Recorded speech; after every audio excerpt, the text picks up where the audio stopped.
Everyone, Aaradhya degree college के online classes में आपका स्वागत है।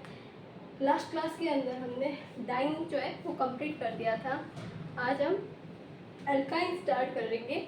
एल्काइन में हम सबसे पहले देखेंगे कि इसका नामकरण कैसे करते हैं, एल्काइन का नामकरण कैसे किया जाता है, इसकी फिर इसके आपके अंदर स्ट्रक्चर क्या है इसका। सेकेंड सेमेस्टर में आपके, क्योंकि आप फर्स्ट सेमेस्टर में अपने एल्केन पढ़े थे, ठीक है, और एल्केन के बाद एल्कीन, ये दोनों ही आपके फर्स्ट सेमेस्टर में कंप्लीट हो गए थे। अब सेकेंड सेमेस्टर में है आपके एल्काइन। तो एल्काइन कैसे उनका नॉमेनक्लेचर क्या होता है, इनको कैसे प्रिपेयर किया जाता है, इनका स्ट्रक्चर कैसा होता है, इनकी केमिकल प्रॉपर्टीज़ क्या होती हैं, ये सारे के सारे जो फीचर्स हैं ये आपके इस सेकेंड यूनिट में दिए गए हैं। फर्स्ट ऑफ ऑल देखेंगे कि एल्काइन होते क्या है। जैसे हमने पढ़े एल्केन,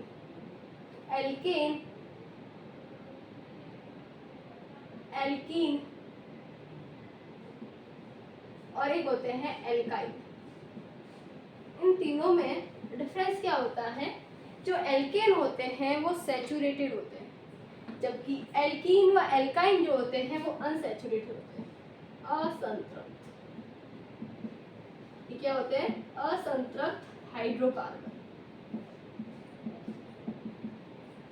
एल्केन जो होते हैं वो संतृप्त हाइड्रोकार्बन होते हैं।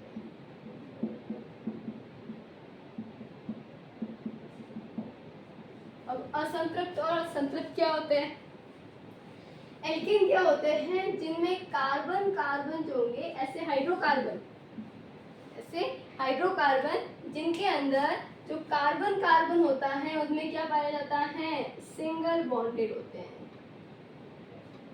एकल बंधित होते हैं, उन्हें कहा जाता है एल्केन। इसके बाद बात आती है एल्कीन की। तो एल्कीन और एल्काइन के अंदर, जब एल्कीन होते हैं उन एल्कीन के अंदर जो कार्बन कार्बन होते हैं उनके हाइड्रोकार्बन क्या होगा, हाइड्रोकार्बन क्या होते हैं, हाइड्रोजन और कार्बन से मिले कंपाउंड। तो जो कार्बन कार्बन होते हैं उन कार्बन के अंदर क्या होगा, डबल बॉन्ड, उन्हें हम क्या कहते हैं, एल्कीन। और ऐसे जिनके अंदर कार्बन कार्बन के मध्य ट्रिपल बॉन्ड उपस्थित होते हैं उन्हें कहा जाता है, त्रिबंध पाया जाता है, उन्हें क्या कहा जाता है, एल्काइन। तो ऐसे हाइड्रोकार्बन या असंतृप्त हाइड्रोकार्बन जिनके अंदर कार्बन कार्बन के मध्य क्या उपस्थित हो, त्रिबंध उपस्थित हो, ट्रिपल बॉन्ड पाया जाता है, उन असंतृप्त क्योंकि असंतृप्त तो दोनों हो गए ना, एल्कीन और एल्काइन, उन असंतृप्त हाइड्रोकार्बन को हम क्या कहते हैं, एल्काइन। ठीक है, इनका सामान्य सूत्र क्या होता है, जैसे आपके एल्केन का सामान्य सूत्र होता है CnH2n+2, CnH2n+2, ये आपका एल्केन का सामान्य सूत्र होता है। उसी प्रकार से CnH2n-2 ये होता है एल्काइन का सामान्य सूत्र। एल्काइन का सामान्य सूत्र क्या होता है, CnH2n-2, और एल्कीन क्या होता है, CnH2n+2। नेक्स्ट हम देखते हैं नामकरण। तो दो नामकरण पद्धति होती है, एक तो है सामान्य नामकरण पद्धति,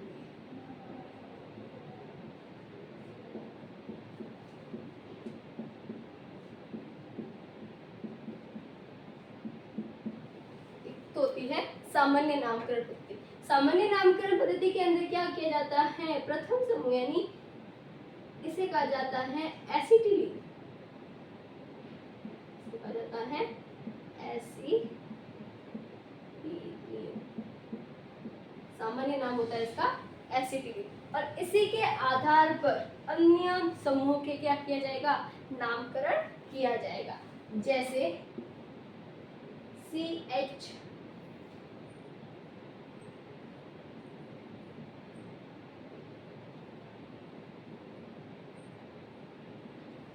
इसका नाम क्या हो जाएगा,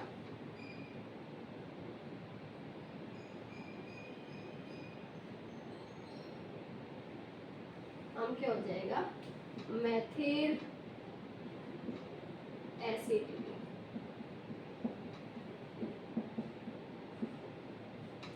इसी तरह से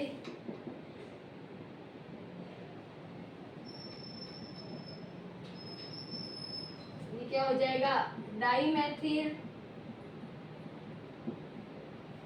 एसिटिलीन। इसी तरह से CH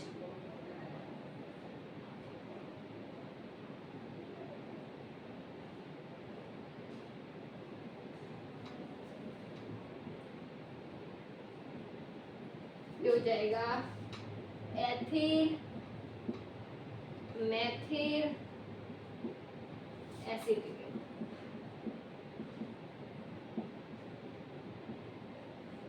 इस तरह से नामकरण किया जाता है। कौन सा, सामान्य नामकरण पद्धति में क्या होगा, प्राथमिक नाम किसका लेंगे, एसिटिलीन का, और जो ये क्या हो जाएंगे सब्स्टिट्यूट।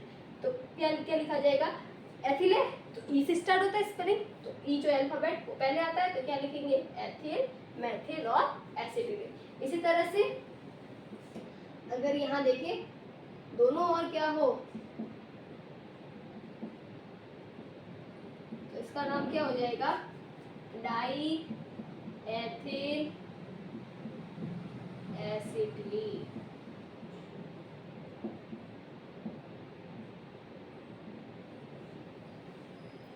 ये नामकरण पद्धति हो गई हमारी सामान्य।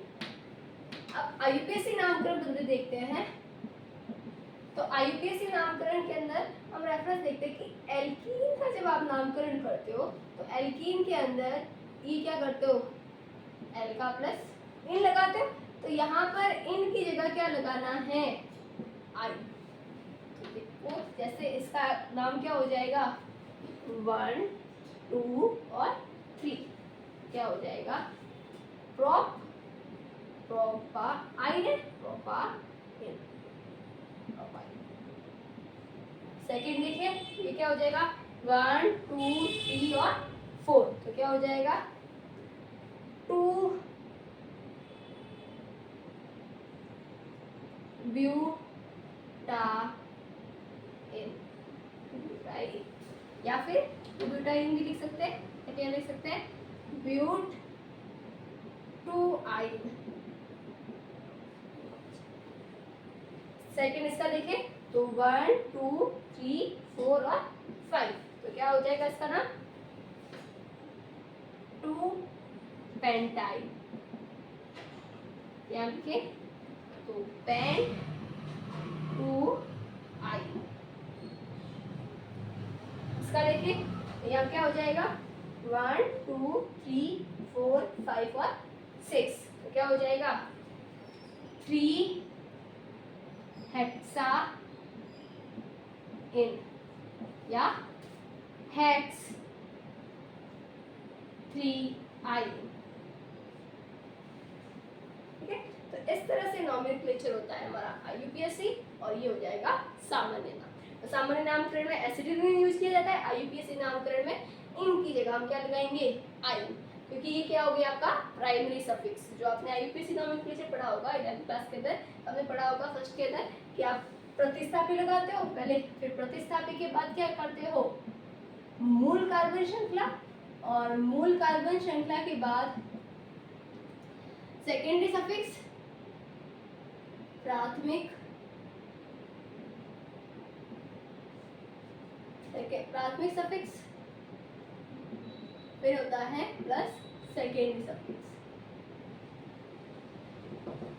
ये हो जाता है आपका फंक्शनल ग्रुप। ये कौन सा हो जाता है, डबल बॉन्ड और ट्रिपल बॉन्ड। तो इस तरह से आपका नॉमेनक्लेचर होता है यूपीएससी। इसी तरह से हमारा मूल कार्बन श्रृंखला कौन सी होगी, प्रोपेन है, मेथेन है, मैथ है, एथ है, प्रोप है, ब्यूट है, हेक्स है।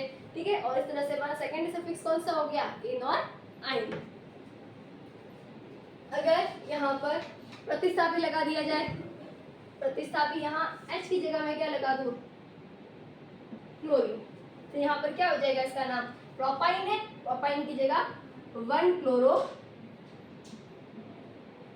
प्रोपाइन। इसी तरह से अगर यहाँ ब्रोमीन लगा दिया जाए तो क्या हो जाएगा, 1 1 ब्रोमो, ये 2 आ जाएगा पीछे, या फिर 1 ब्रोमो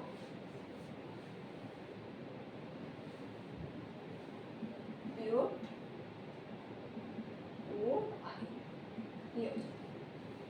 इस तरह से प्रतिस्थापन लगाएंगे। तो ये हमारा आईयूपीएसी नोमेनक्लेचर क्या हो गया, कंप्लीट।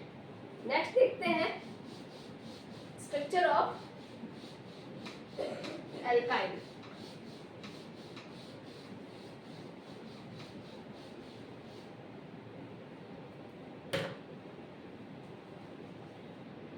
एल्काइन की संरचना, एल्काइन की संरचना क्या होती है। तो एल्काइन में हमने देखा कि एल्काइन जो होता है, हम उस समूह को, उस हाइड्रोकार्बन को एल्काइन कहते हैं जिनमें कार्बन कार्बन के मध्य क्या होगा, ट्रिपल बॉन्ड होगा। अब ट्रिपल बॉन्ड है, इसका मतलब प्रत्येक कार्बन जो होगा, दोनों 2 कार्बन है, 2 के बीच में यहाँ कौन सा संकरण पाया जाएगा, sp संकरण। 2 कार्बन का संकरण कैसा होगा, sp संकरण। sp संकरण का मतलब क्या हुआ कि एक s कक्षक और एक p कक्षक, एक s कक्षक और एक ही p कक्षक आपस में ऊर्जाओं का पुनः वितरण करेंगे और क्या बना देंगे, संकृत कक्षक बनाएंगे।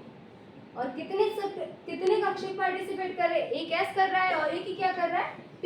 तो बनेंगे कितने, 2 बनेंगे, क्योंकि जितने संकरण में भाग लेते हैं उतने ही संकृत कक्षक का निर्माण होता है। तो ये sp संकृत कक्षक और ये भी हो जाएगा sp संकृत कक्षक। यहाँ पर भी इसका भी संकरण कौन सा है, sp है, तो यहाँ एक s और एक p कक्षक पार्टिसिपेट करेंगे और क्या बना देंगे, sp संकृत कक्षक। यानी कार्बन के अंदर, अब इस कार्बन का हम इलेक्ट्रॉनिक विन्यास देखें तो कार्बन का इलेक्ट्रॉनिक विन्यास क्या आ जाएगा, 1s2 2s2 2p2। ये तो हो गया ग्राउंड स्टेट के अंदर। एक्साइटेड स्टेट के अंदर देखें तो क्या हो जाएगा, 1s2 2s1 और 2p3, इस तरह से हो जाएगा। अब संकरण है sp, तो यहाँ पर एक s और 2p संकरण, और हाइब्रिडाइजेशन स्टेट में क्या हो जाएगा, ये 1s तो ऐसा का ऐसा रहेगा, इनर ऑर्बिटल पार्टिसिपेट नहीं करते हैं, और यहाँ आ जाएगा 1s sp और sp संकृत, और 2 कक्षक रह जाएंगे असंकृत। कौन सा, ये px है, ये py है और ये pz। तो py और pz क्या रहेंगे, असंकृत कक्षक, और ऐसे असंकृत कक्षक जिनमें एक एक अयुग्मित इलेक्ट्रॉन उपस्थित है। अब दोनों का ही संकरण सेम है तो दोनों के अंदर ये सेम होगा। अब एक ये जो 2 sp कक्षक है, हमेशा संकृत कक्षक, जितने भी संकृत कक्षक होते हैं वो कभी भी पाई बॉन्डिंग नहीं करते हैं, हमेशा कौन सा बॉन्ड बनाएंगे, सिग्मा बॉन्ड। तो sp संकृत कक्षक में एक s कक्षक, इसका ये एक sp संकृत कक्षक जो है वो इस एक कार्बन के साथ सिग्मा बॉन्ड बनाता है और दूसरा अपने हाइड्रोजन के साथ s के साथ अतिव्यापन करके क्या बनाता है, सिग्मा बॉन्ड बनाता है। ठीक है, तो किस तरह से बनाता है, देखो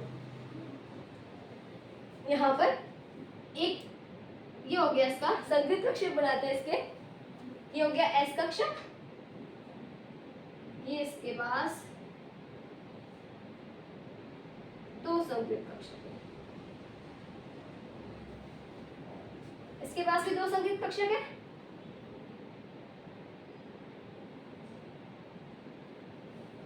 अब 2 संकृत कक्षक में से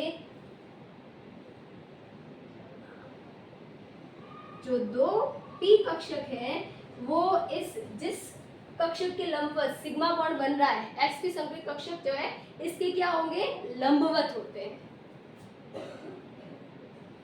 और ये लंबवत कक्षक जो है कौन से हैं, एक तो है pz और एक कौन सा है py। ये कौन सा है pz और ये कौन सा है py। ये क्या करेंगे, आपस में इस कार्बन का और इसका सिग्मा बॉन्ड बनाते हैं। कौन सा सिग्मा बॉन्ड बन रहा है, ये sp sp अतिव्यापन वाला सिग्मा बॉन्ड। इसी तरह से यहाँ पर एक हाइड्रोजन और इसका एक हाइड्रोजन।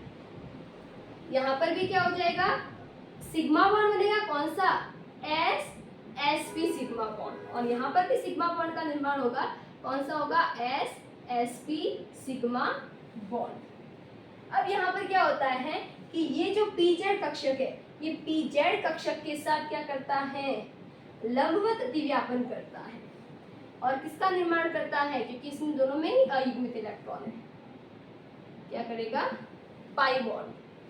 इसी तरह से ये जो पीजेड कक्षक है, ये भी आपस में क्या करेंगे, पीवाई कक्षक है, आपस में अतिव्यापन करेंगे और क्या बना देंगे, पाई बॉन्ड। ये हो जाता है हमारा स्ट्रक्चर, कौन सा, एल्काइन का। एल्काइन की संरचना क्या हो जाएगी, जिसके अंदर दो सिग्मा बॉन्ड बनते हैं, एक कार्बन के द्वारा दो सिग्मा बॉन्ड बनाए जाते हैं, एक सिग्मा बॉन्ड हाइड्रोजन के साथ एस-एस-पी अतिव्यापन के द्वारा बनता है, जबकि एक सिग्मा बॉन्ड क्या होगा, दूसरे कार्बन के साथ एस-पी-एस-पी अतिव्यापन से बनता है। सेकेंड हम देखते हैं कि जो दो कक्षक होते हैं एस-पी अतिव्यापन के कारण एक पी कक्षक ही संकरण में भाग ले रहा है, तो दो कक्षक क्या हो जाएंगे, असंकृत कक्षक, और दो असंकृत कक्षक में एक एक अयुग्मित इलेक्ट्रॉन उपस्थित होता है। तो ये एक एक अयुग्मित इलेक्ट्रॉन जो होता है, ये आपस में क्या करते हैं, पार्श्वीय अतिव्यापन करते हैं, और पार्श्वीय अतिव्यापन से कौन से बंध का निर्माण होता है, पाई बंध का निर्माण होता है। तो यहाँ पर जो पीजेड और पीवाई, पीजेड और पीवाई अतिव्यापन से क्या बनते हैं, पाई बंध बनते हैं। तो ये असंकृत कक्षक जो है क्या करेंगे, जो अक्ष है, जिस अक्ष के ऊपर सिग्मा बॉन्ड बन रहा है, उस अक्ष के क्या होंगे, लंबवत पाई बंध का निर्माण होगा, और इन पाई इलेक्ट्रॉन का अग्र जो है इस अक्ष के ऊपर और नीचे दोनों ओर होता है। ठीक है, तो इस तरह से हमारा क्या होता है, ये मॉलिक्यूलर स्ट्रक्चर हो गया इसका, एल्काइन का, जिनमें कार्बन कार्बन sp संकरण पाया जाता है। अब यहाँ पर क्या होता है, इन बंध की जो लंबाई होती है वो होती है 1.20 एंगस्ट्रॉम। बंध की लंबाई कितनी होती है, बंध लंबाई, ट्रिपल बॉन्ड की बंध लंबाई कितनी होती है एल्काइन में, 1.20 एंगस्ट्रॉम, और इस बंध के लिए प्रबलता जो होती है वो होती है 200 किलो जूल पर मोल।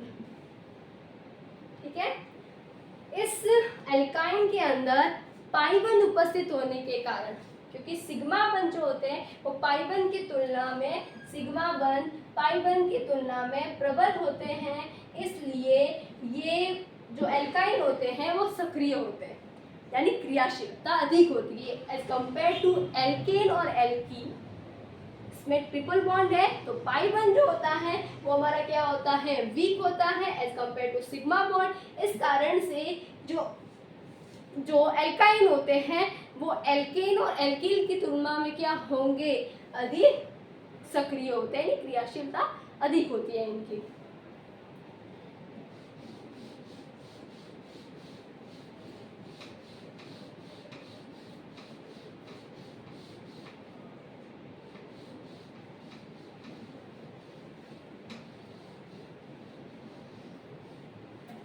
इसके बाद स्ट्रक्चर की बात आती है एल्काइन के अंदर प्रिपरेशन की, कि कौन कौन सी मेथड के द्वारा एल्काइन को प्रिपेयर किया जा सकता है। ठीक है, फर्स्ट जो मेथड है वो हमारी है कैल्शियम कार्बाइड। ये फॉर्मूला होता है कैल्शियम कार्बाइड। कैल्शियम कार्बाइड को की अभिक्रिया जब वाटर के साथ करवाई जाती है तो क्या प्राप्त होता है, एल्काइन बनती है। क्या बनती है, एल्काइन। कैसे, कि यहाँ ये कैल्शियम कार्बाइड जो होता है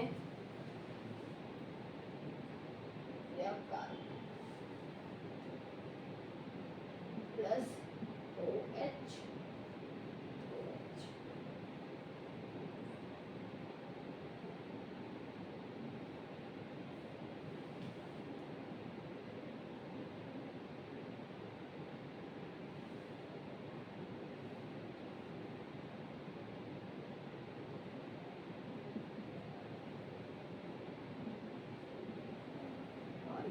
जाता है बाहर।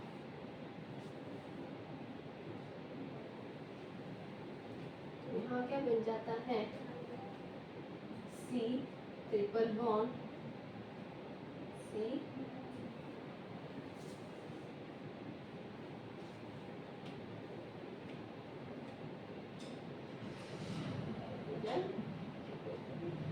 प्लस कैल्शियम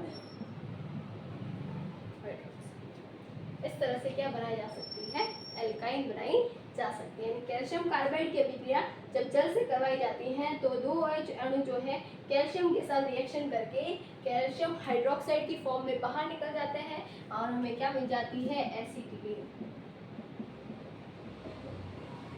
नेक्स्ट रिएक्शन होती है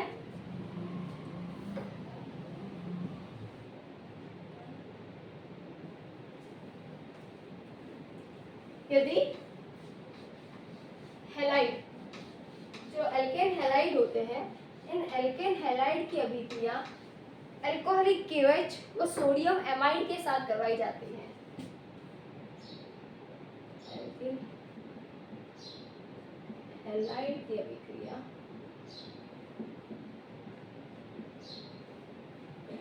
alcoholic KOH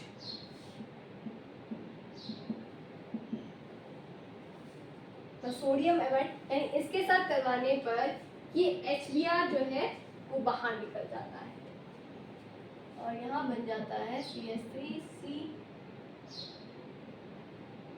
double bond Br और H और CH। अब इसकी अभिक्रिया फर्दर करवाई जाती है सोडियम एमाइड के साथ। तो सोडियम एमाइड के साथ करवाने पर ये HBr फॉर्म बाहर निकल जाएगा और C ट्रिपल बॉन्ड CCH और में मिल जाएगी एल्काइन।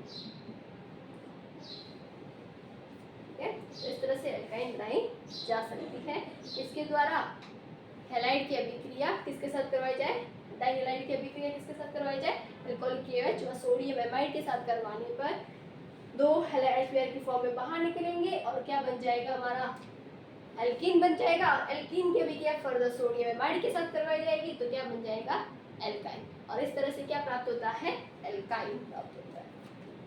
एक रिएक्शन होती है कि टेट्राहैलाइड की अभिक्रिया, अगर टेट्राहैलाइड की अभिक्रिया जिंक चूर्ण की उपस्थिति में करवाई जाती है, Br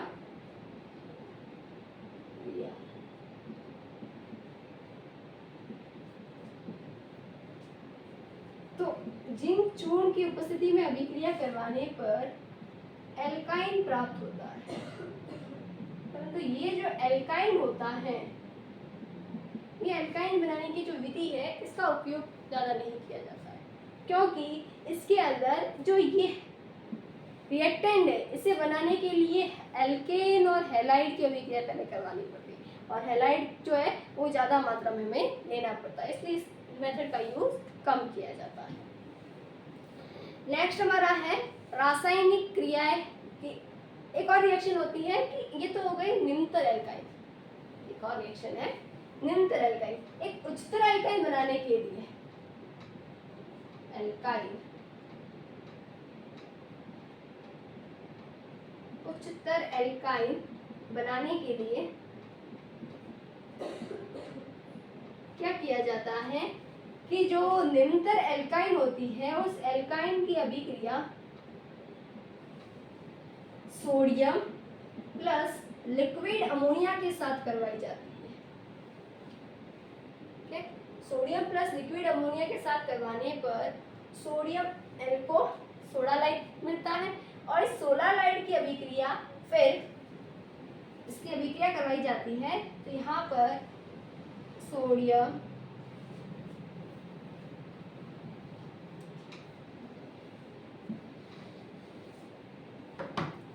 यानी निम्नतर एल्कीन की अभिक्रिया किससे करवाएंगे, सोडियम प्लस लिक्विड अमोनिया की उपस्थिति में करवाई जाती है तो सोलालाइट प्राप्त होता है।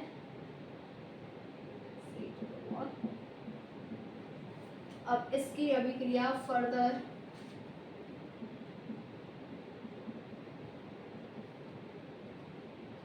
हैलाइड के साथ करवाई जाती है। हैलाइड के साथ करवाने पर NaBr तो बाहर निकल जाता है और हमें CH3C ट्रिपल बॉन्ड C और CH3 ये मिल जाता है।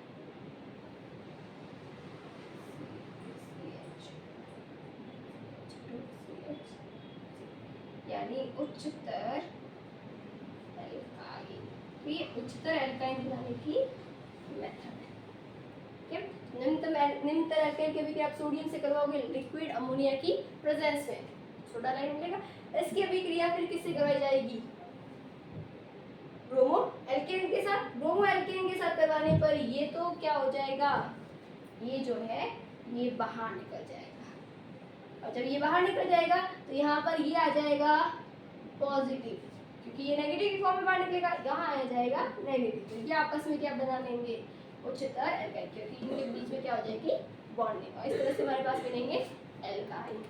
नेक्स्ट देखेंगे हम केमिकल प्रॉपर्टीज ऑफ एल्काइन, यानी एल्काइन के रासायनिक गुण क्या होते हैं। रासायनिक गुण का मतलब कि एल्काइन जो होते हैं उन एल्काइन के अंदर कौन कौन सी रिएक्शन ये शो करते हैं, कौन सी अभिक्रियाएं प्रदर्शित करते हैं, ये हम नेक्स्ट क्लास में पढ़ेंगे। Thank you.